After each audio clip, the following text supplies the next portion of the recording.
Ser nesse período, né, de mudança, de alteração e de queda da produção de hormônio, e uma delas é a mudança, inclusive, da gordura corporal, não é isso? Foi quando eu te interrompi. Com certeza. E, na verdade, Márcia, eu queria lembrar também, né, porque a gente fica naquela ideia, isso é comum até aos estudantes de medicina, né, aos estudantes da área de saúde, que imaginar o seguinte: poxa, será que eu só tenho testosterona? Será que eu sou homem, eu tenho que ter testosterona, eu não tenho que ter estrógeno?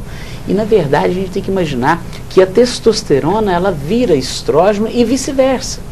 Então esse desbalanço na produção de testosterona e na produção de estrógeno, que é o hormônio feminino, pode levar a alguns outros sinais. Um deles é a chamada ginecomastia, no homem que nós estamos falando aqui hoje. Ginecomastia é esse aparecimento de mamas, de tecido glandular benigno no homem. A mulher não tem ginecomastia, ela tem mama. Então, isso tudo pode acontecer também com a questão da idade, com a redução, com a baixa produção, e aí cabe ao endocrinologista e também ao urologista estar avaliando esses hormônios. Tá certo. Você quer completar? Eu queria só lembrar, dentro disso, né, o Francisco está colocando que a gente imagina, nós temos 256 hormônios. Então, se aquele paciente tem um hipotiroidismo, que é abaixo da produção do hormônio tiroidiano, ele pode ter uma redução. Ele pode ter uma hiperprolactinemia. Prolactina é um hormônio produzido na adenohipófise, naquela glândulazinha do tamanho de uma ervilha, que essa prolactina aumentada, que ela produz leite, até hoje a gente não sabe para que ela serve no homem. Nós endocrinologistas não sabemos para que serve a prolactina no homem, mas a prolactina aumentada, ela reduz a testosterona. Então, com a queda da testosterona, vai ter, provavelmente, isso que o Dr. Francisco acabou de comentar. Então, essa avaliação ela tem que ser global. A gente não tem que ter medo de fazer a reposição. O paciente tem que estar bem olhado. E não é vergonha fazer reposição. Eu costumo dizer para a reposição feminina, e vou falar a mesma coisa para a reposição masculina, o paciente tem que merecer a reposição hormonal. Eu não vou passar para quem que fuma, que não tem cuidado com a saúde, que não vai ao médico, né? Que está obeso, ou seja, nós precisamos de melhorar a qualidade. Ele tem que merecer essa reposição. Se eu tenho queda de insulina, eu tenho que aplicar insulina. Se eu tenho queda do hormônio sexual, eu tenho que ir com o hormônio sexual, desde que sejam estabelecidos esses critérios. E aí essa relação, aí pode falar até de uma boa relação endócrino-urológica. Porque eu preciso da avaliação hormonal, mas eu também preciso de ver a próstata, a gente precisa de ver outras considerações daquele paciente.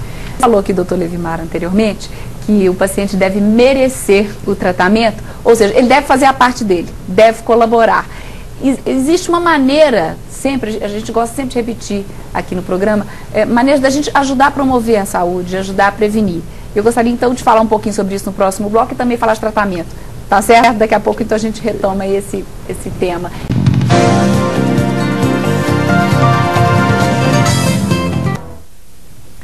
Bom, no bloco anterior eu finalizei falando de prevenção, de promoção da saúde. Antes de falar de tratamento, eu gostaria de falar um pouquinho sobre isso. Podemos nos ajudar e devemos merecer o tratamento? Eu comentei de merecer o tratamento, tanto a mulher quanto o homem, né, que a gente precisa de realmente merecer. E o Dr. Francisco foi ótimo na resposta quando ele falou da alimentação saudável, da atividade física. Que o que parece, quando a gente fala em reposição hormonal, fica parecendo que a gente está pensando numa hiper-reposição, que é o que muitas vezes acontece de uma maneira, né, indiscriminada, em academias e tudo mais. Não é isso que a gente propõe, muito antes, pelo contrário. É a reposição do hormônio. Essa reposição pode ser hoje feita de várias formas, né? As formas mais simples é por uma injeção intramuscular. Hoje a gente pode, já entrando um pouquinho dentro do tratamento, né? Pode ser uma ampola a cada 2 meses, 3 meses, até 4 meses, dependendo de cada caso. Então cada paciente é um, e ele tem que passar por essa avaliação. Hoje existe testosterona na forma de comprimidos, na forma de gel. Então cada paciente vai se beneficiar daquele medicamento. E olha, a resposta, porque a gente está falando muito aqui da indicação, de como conviver com essa saúde boa, mas a resposta que o paciente, o feedback, o que o paciente nos traz é muito interessante. Né? Olha, melhorou mesmo minha qualidade de vida, eu estava apático, eu estava sem vontade de fazer as coisas. É claro, tem que considerar o lado emocional, mas às vezes está faltando hormônio mesmo. O carro não anda sem gasolina. Não adianta eu ter um carrão e o carro está sem gasolina. Eu preciso dessa gasolina para me locomover. Mas a própria falta de hormônio também pode alterar esse lado emocional. Com certeza, né? Com certeza. Vai ter mais depressão. Na hora que o Francisco e o colega comentaram sobre essas N possibilidades, a gente esquece de uma coisa muito comum no dia de hoje, que é o estresse. Que é uma coisa pior para os nossos hormônios, para o nosso dia a dia, que o estresse. Então o estresse também vai abaixar esse hormônio.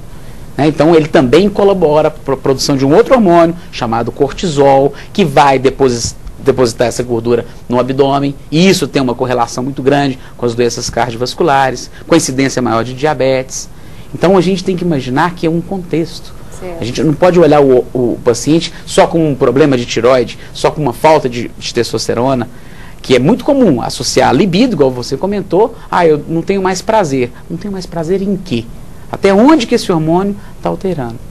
Doutor, com a minha esposa, nem preciso de pensar nessa parte hormonal. Então, temos que também pensar no casal. Como é que está essa relação do casal? Isso também é interessante da gente abordar.